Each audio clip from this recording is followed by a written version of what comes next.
आगे चलें तो मैंने कोशिश करी आप लोगों को एक एक चीज, ठीक है, जो मैं क्लियर कर सकता था क्यूए के बारे में। मैंने क्यूए के साथ साथ वीए भी आप लोगों को बताया है कैसे कैसे करना है, लेकिन क्यूए के बारे में मैंने डीपली आप लोगों को एक एक चीज सिखाई है, कैसे आपको तैयारी करनी है, कैसे आपको आईएम्स तक पहुंचना है। क्लियर? मैंने आपको सिलेबस भी दिखाया, मैंने आपको पेपर वाइज वेटेज भी दिखाई, एक एक चीज दिखाई। तो इस वीडियो को अपने दोस्तों के साथ जरूर शेयर कीजिएगा, जो जो तैयारी कर रहा है IP MAT Indore, IP MAT Rohtak और हमारे जिपमेट के पेपर की। जाते जाते एक स्मार्ट टिप्स देता जाता हूं। सबसे पहली बात, फोकस ऑन कंसेप्ट। ठीक है, सबसे पहला काम, आपका कोई भी टॉपिक पढ़ रहे हो आप, चाहे वो अर्थमेटिक का बेसिक परसेंटेज हो, चाहे आप नंबर सिस्टम पढ़ रहे हो, चाहे आप हायर मैथमेटिक्स का कोई भी टॉपिक पढ़ रहे हो, सबसे पहले उस टॉपिक का बेसिक। ये मत सोचो कि आईपी मैट में तो सर बहुत अच्छा क्वेश्चन आना है, हम बेसिक क्यों पढ़ रहे हैं। दोस्त, जब तक आपका बिल्डिंग ब्लॉक, आपका बेसिक नहीं क्लियर होगा, आप किसी भी टॉपिक का हायर क्वेश्चन, मतलब एक एक्स्ट्रा मॉडरेट लेवल का क्वेश्चन, डिफिकल्ट लेवल का क्वेश्चन कभी नहीं बना सकते जब तक आप उस टॉपिक का इजी क्वेश्चन का कंसेप्ट नहीं सीखेंगे। तो आपका कंसेप्ट क्लैरिटी होनी चाहिए, जो क्या करता है, आपकी सिली मिस्टेक से आपको अवॉइड कराता है। Second thing is practice past year paper. ये मैं आपको इतनी देर से बोल रहा हूं, पीवाईक्यूज दोस्त, पीवाईक्यूज। चाहे मैं सिर्फ पेपर इसी की बात नहीं कर रहा, आईपी मैट इंदौर, रोहतक और जिपमेट, चाहे आप सीयूटी दे रहे हैं, चाहे आप यूजी बेंगलोर का पेपर दे रहे हैं, चाहे आप कोई भी एग्जाम दे रहे हैं दोस्त 12th के बाद, ठीक है, आईआईटी जेई दे रहे हैं, जो भी पेपर दे रहे हैं, नीट दे रहे हैं, आप अगर पीवाईक्यूज नहीं करेंगे, जब तक आप उस पेपर जिसकी तैयारी कर रहे हो आप इतने महीनों से, उसके जब तक आप रोज एक पीवाईक्यू नहीं लगाओगे, मतलब एक फिक्स अमाउंट ऑफ पीवाईक्यूज नहीं लगाओगे, चाहे शुरुआत 10 से करो, ठीक है, सिर्फ 10 क्वेश्चन लगाओ, लेकिन पीवाईक्यूज जिस दिन लगाने स्टार्ट कर दिए, आपको उस पेपर की डिफिकल्टी लेवल, उस पेपर का कंसेप्ट समझ में आएगा कि वो पेपर एक्चुअल में आपसे क्या डिमांड कर रहा है, आपको कैसे उसको अटेम्प्ट करना है। तो पीवाईक्यूज के लिए मैं आपको पहले भी बता चुका हूं, वन शॉट वन हिट की मैं सीरीज आपके लिए स्पेशली आईपी मैट अड्डा के चैनल पर ला चुका हूं। एक वीडियो, छोटी वीडियो, एक क्वेश्चन कवर कराता हूं पीवाईक्यू का, जो 3 से 5 मिनट के अंदर प्रॉपर कंसेप्ट और अप्रोच के साथ क्लियर करा के आपके सामने रखता हूं मैं। Next thing, maintain a formula notebook.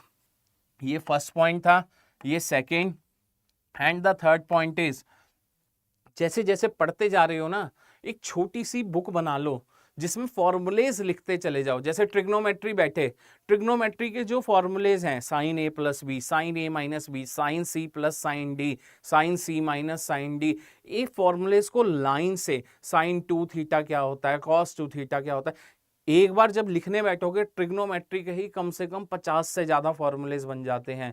ठीक है, ऐसे ऐसे फॉर्मूलेज की एक लिस्ट बनाते चले जाओ। मेंसुरेशन पे आओगे तो मेंसुरेशन में हर फिगर के साथ छोटी सी फिगर, उसके साथ उसके क्या क्या, ठीक है, अगर वो 3D फिगर है तो उसका surface area, total surface area, CSA, volume, ये सब चीजों का एक नोटबुक बनाते जाओ। ये कब हेल्प करेगा, ये आज नहीं पता चलेगा, जब बोर्ड्स खत्म होंगे और पेपर आपके सिर पर होगा, मींस एक हफ्ते बाद आपका पेपर है और आपको पूरा सिलेबस रिवाइज करना है, पूरा सिलेबस रिवाइज करना है एक हफ्ते के अंदर। दोस्त, दोबारा से नहीं पढ़ने बैठोगे, ये फॉर्मूला बुक खोलोगे, उसमें क्विक लास्ट मिनट रिवीजन आपकी हो जाएगी। ये हो गया तीसरा पॉइंट।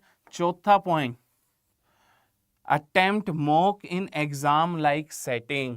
मतलब क्या कहना चाहता हूं मैं, कि एक तो आप पीवाईक्यूज को तैयार करो, दूसरा उन पीवाईक्यूज का बेस होकर मॉक टेस्ट जो आपको कहां मिलेंगे, हमारी करियर्स अड्डा की ऐप पर फ्री मॉक्स भी हैं। ठीक है, फ्री मॉक्स भी हैं, उन मॉक्स को लगाइए प्रॉपर जैसे कि टाइमिंग है पेपर की, ठीक है, 2 घंटे की टाइमिंग है तो 2 घंटे मतलब अपना रूम लॉक करिए, प्रॉपर टाइमर फिक्स करिए और उस टाइमर के साथ आप प्रॉपर तरीके से बैठिए और तैयारी करिए, पेपर लगाइए, जैसे माहौल बनाइए जैसे आप पेपर एग्जाम रूम में बैठे हैं, ठीक है, एग्जाम हॉल में बैठे हैं और वहां पर पेपर कर रहे हैं, तभी आपकी प्रैक्टिस भी अच्छी होगी।